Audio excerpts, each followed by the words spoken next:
to make anything happen, so we all wait and see Plenty of time. if anything will happen. All right, speaking of quarterback situations, this one's a little more figured out in some ways. Let's zero in on the Giants. Russell Wilson and Jameis Winston already in the QB room. As you see there, them taking Jackson Dart in round 1 of this year's draft. Now, many have said on this show Dart shouldn't play right away. Here's Joe Schoen, the GM, on the plan for Dart this season. We went through with Josh Allen. We had a little bit different quarterback room at the time, but he was going to sit his rookie year, and then halftime of the opening game, we were getting smoked by Baltimore, so we put him in, and the rest was history. So that plan didn't go as well. But we didn't have a Russell Wilson or Jameis Winston in the room. So again, Jackson's going to come in. He's got to learn the offense. There's a lot to learn. These NFL offenses are hard to grasp and pick up, and then to be able to go out and execute. So, you know, the ability for him to learn and sit behind two consummate pros already will be beneficial for him. And then, you know, if his number's called and he has to go out and execute, he's going to need to be ready.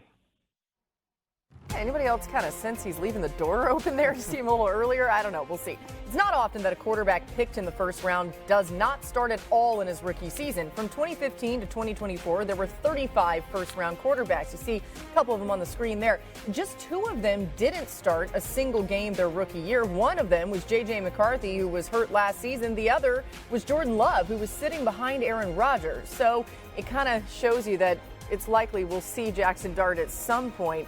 Jeremy, what are you hearing about the Giants' plans at QB?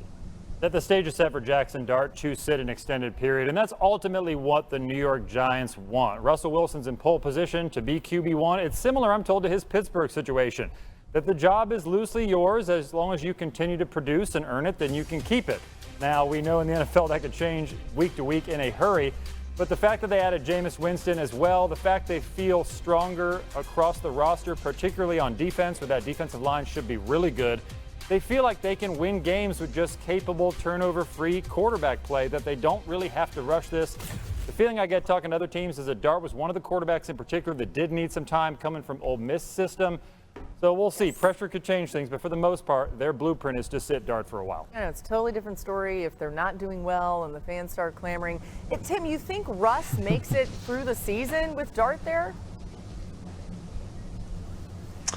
I don't, because look, there's 2 teams that are definitely better than the Giants in their own division. And so, like, that's pressure enough. And so the pressure is going to be there. And the Giants are one of the most patient organizations in the NFL. Look, when Eli Manning, ended up there, look, the plan wasn't to play Eli right away. They had a Super Bowl winning quarterback in Kurt Warner as their starting quarterback. But ultimately, they wanted him to play. They wanted him to develop. And, look, the reality is like starting the back half of the season, his rookie year, prepared him going forward. And so, look, I'm not saying that the plan is going to be exactly the same, but look, it makes sense it's easier to get better while you're playing than watching somebody else play. He's got all kinds of talent, Jackson Dart does. He's got plenty of time on task. He's not one of these quarterbacks that's come into the NFL with 20 snaps or 20 starts under his belt. He's experienced. I don't think there's any question we see him as the starting quarterback at some point this season for the New York Giants. All right, now wait a second. I think our viewers are pretty smart cookies, but just in case you missed it, Tim was in all those vintage Eli. But there we go. Thank you very much. Hey, Tim, look at you. Wow. Okay. I don't know. A lot more hair. That was pre-comb over. A lot more hair. Yeah, the pre-comb over there. Oh, hey, thanks, D-Wood. Okay. You look great, Tim. Listen, that hat went on quicker. There it is. That's what we're looking for there. Looking like that's a tough look there. It's not an athletic look, not at all. No. Here's what we say about Tim is the fact that your head looks great, so you're lucky because not everybody can say that. All right, go ahead, D. Wood. What do you think about the Giants situation at quarterback?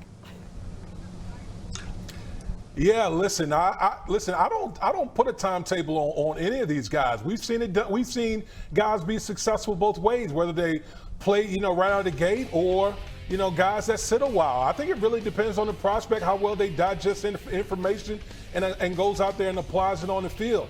I'm old enough to remember in 2012, Russell Wilson, a rookie, coming in and dethroning Matt Flynn, who had just got paid by the Seattle Seahawks, and he became the starting quarterback his rookie year and went on to win Rookie of the Year. So I think it all depends on the quarterback. I know the Giants want to sit him and let him develop. But again, to me, it depends on the prospect. Yeah, he's also a lot of new faces in Seattle on this offense, especially. Tim, are the Seahawks in position now to contend as the top team in the NFC West? I mean, I think they are. And look, they just added a quarterback who's 28 years old who threw 35 touchdowns last year.